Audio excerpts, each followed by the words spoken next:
¡Ay de mí, llorona, llorona, llorona de un campo lirio! ¡Ay de mí, llorona de un campo lirio!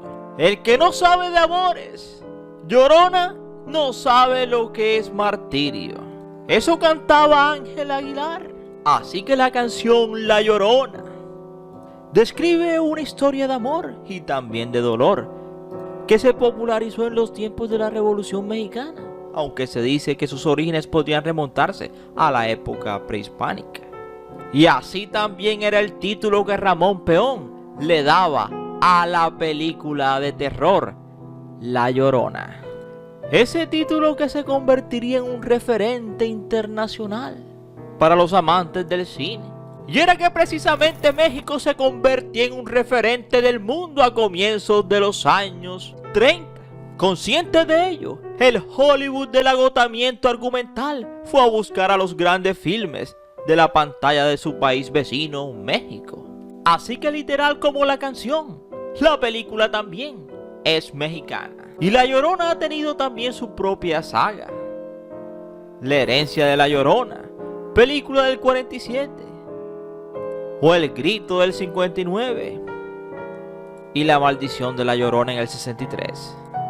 Y es que ese cine ha quedado tan excelso, tan puro, que han intentado hacerlo muchas veces, replicarlo en las salas estadounidenses. Aunque lo intentan, no consiguen imitarlo.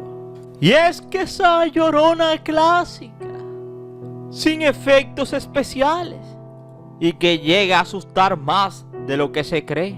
Y aunque La Llorona, la original Llorona, se refiere a un mito quizá prehispánico, arraigado en el folclore hispanoamericano. En todos los países de Latinoamérica existe una Llorona, no solamente en México, Ecuador, Perú, Argentina, Guatemala o El Salvador. La Llorona se remonta a un periodo precolombino y se trata del espectro de una mujer triste, maldita por haber sufrido demasiado. Pero la primera Llorona saldría al público en 1933. 3 años después de aquel estreno, en 1936, se estrenaba Allá en el Rancho Grande de Fernando Fuentes. Era la edad de oro del cine mexicano y por ende latinoamericano.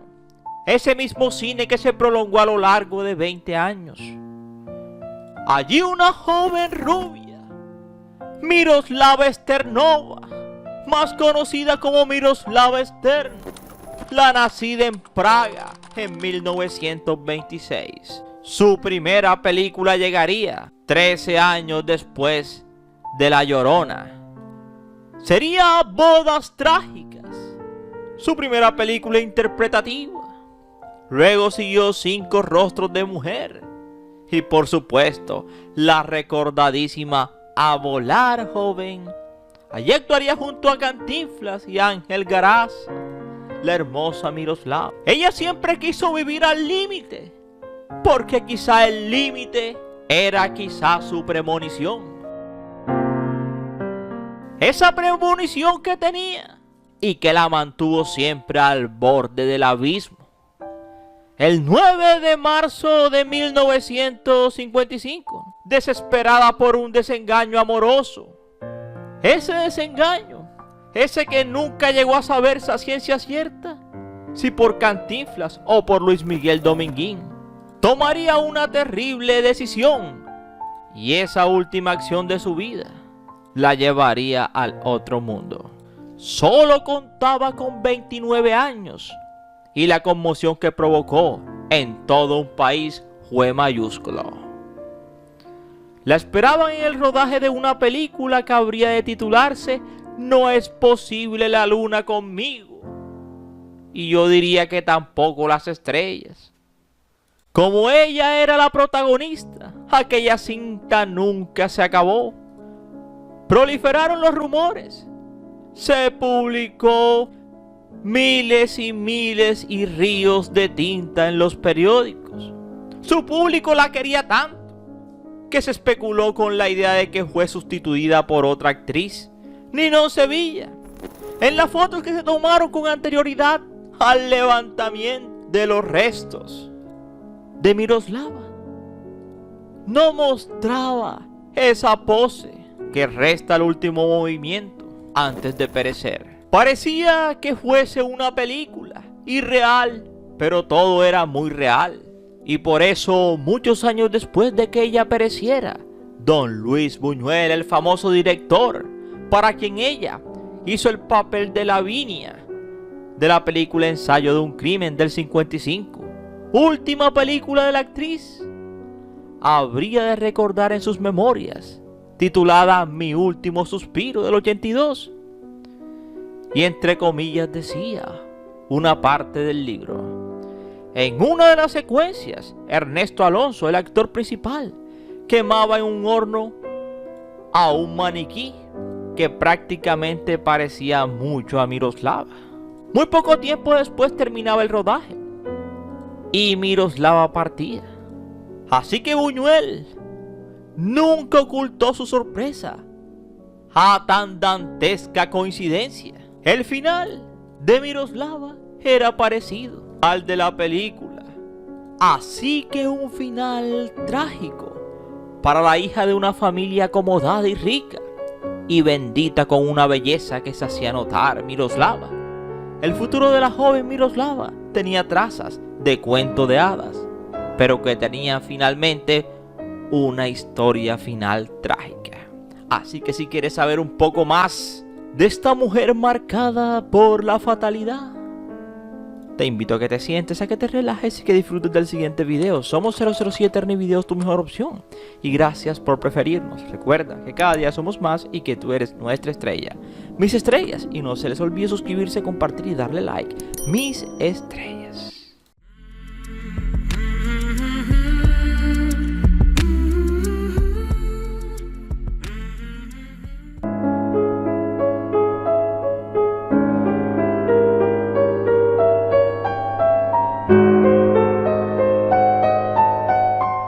Nacida en Praga en 1926, Miroslava nunca llegó a conocer a sus padres biológicos. Adoptada junto a su hermano Ivo por el psicoanalista Oscar Sternova y su esposa Miroslava. Ahora sí entienden por qué siempre vivió en un mundo de sombras. Y era que su nombre era hasta un nombre copiado de su madre adoptiva.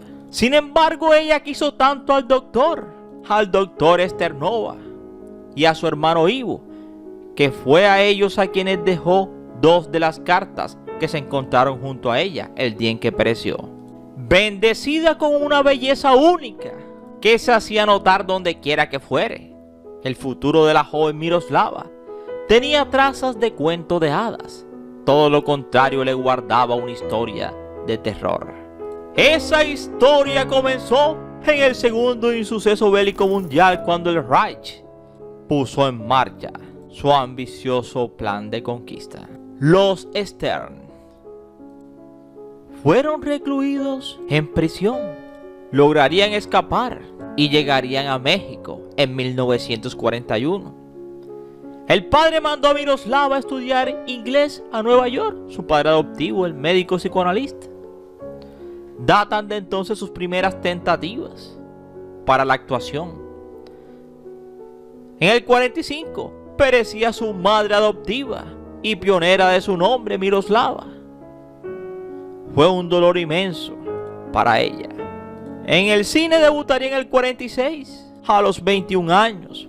Lo hizo a las órdenes de Gilberto Martínez Solares en la película Bodas Trágicas, que irónicamente sería una paradoja del destino que le esperaba.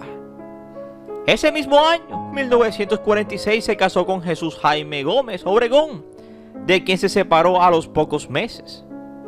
En el 47, coincidió con Cantinflas, con quien mantuvo una relación sentimental en Abolar Joven, una comedia de Miguel Delgado. También se le atribuyen historias, entre otros romances, con Arturo de Córdoba, Pedro Armendáriz y con el estadounidense Steve Cochran. Nunca le importó el estado civil de sus amantes, jamás. Trabajó en Hollywood en varias ocasiones, y no necesariamente incorporando a personajes latinos, como era costumbre entonces en la pantalla estadounidense. De todas sus cintas en inglés, se debe destacar La Ley del Juez Torney, del 55. Un western del gran Jack Tourneur, que protagonizó junto a Joel McCrea. Además, con la película El ensayo de un crimen, de Luis Buñuel. Entre sus filmes mexicanos cumple dar noticia el de la película El monstruo, de Chano Urueta, del 53.